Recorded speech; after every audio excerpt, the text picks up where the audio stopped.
এদিকে মন পূরণ বল পেলেন না সঞ্জীব, এদিকে কিন্তু বল পেয়ে গেছেন সুকুমার, সুকুমার হয়তো ফাঁক থেকে সুকুমার,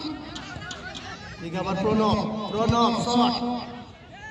সুরজের কাছে বল যাওয়া পড়ে গেল সুরজ, সুরজ ভার্সেস সুরজ, আবার সুকুমারকে লক্ষ্য করে সুকুমার, বাঁ দিক থেকে সুকুমার, সুকুমার, সুকুমার এখনো দখলে রেখেছেন সুকুমার, শেষ পর্যন্ত বলটা নষ্ট করলেন। এদিকে কড়হরিয়া ফুটবল টিমের পক্ষে,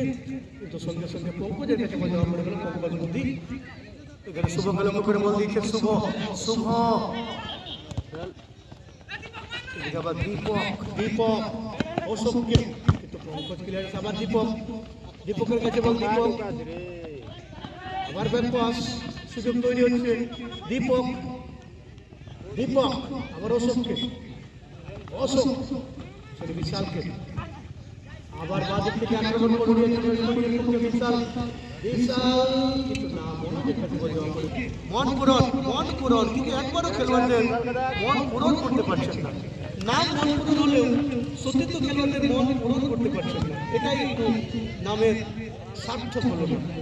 বারবার বল পাচ্ছেন, সুযোগ পাচ্ছেন, কিন্তু বল ক্লিয়ার করছেন না। এদিকে আবার কড়হরিয়া আক্রমণ, আবার অশোক সঙ্গে সঙ্গে শট, দীপককে লক্ষ্য করে দীপক, দীপক এবং শট নিয়ে নিয়েছিলেন সঞ্জীব, ছেড়ে দিয়েছেন। এদিকে সাধু, সাধু বিশাল, বিশাল দীপক কথা দীপক করণ, কিন্তু দীপক আবার টাচ করে রোহিতকে, রোহিত হালকাভাবে আবার দিকে বিশালকে, বিশাল আবার দিকে অশোককে লক্ষ্য করে অশোক, অশোক, অশোক আবার বাঁ দিকে জায়গা নিচ্ছে কিন্তু অশোক, অশোক সঙ্গে সঙ্গে কর্নারের বিনিময়ে বিপদ মুক্ত করে দেন কিপার মনোজ মোদী, খুব সুন্দর শটটা নিয়েছিলেন মনোজ মোদী। সুকুমার করণকে লক্ষ্য করে বল মারিয়ে দিচ্ছেন করণ, করণ হয়তো সুকুমার বলছেন আমার দিকে টুকুমার, হলো না, এখানে আবার মন পূরণ, এবার কি খেলোয়াড়দের মন পূরণ করতে পারবেন, কিন্তু সাধু আবার মন পূরণ, মন পূরণ, সেখানে সুরজ মন পূরণ, মন পূরণ, এই মুহূর্তে মন পূরণ আবার শট, কিন্তু সরাসরি